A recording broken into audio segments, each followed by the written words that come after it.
তো সন্ধ্যা হলে পরেই না কিছু একটা খেতে ইচ্ছা করে। তো আজকে আমার চাউমিন খেতে ইচ্ছা করলো, তাই মাকে বললাম যে চাউমিন আছে ঘরে, তো মা বললো আছে। তো ফ্রিজে ডিমও ছিল, তো তার জন্য এখন বানাচ্ছি আমি চাউমিন। অনেকদিন পরে নিজের হাতে চাউমিন বানাবো আর সবাইকে খাওয়াবো। তার জন্য দেখো সব কিছু প্রায় হয়েই গেছে।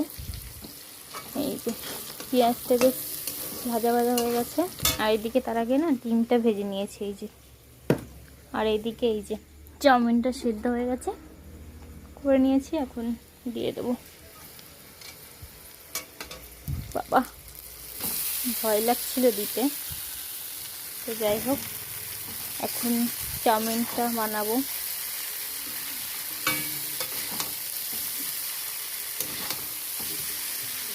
তো চলো ডিমটাও দিয়ে দিই। তো চলো আগে চাউমিনটা ভালো করে নাড়িয়ে নিই, না হলে সব কটা না দলা দলা হয়ে যাবে।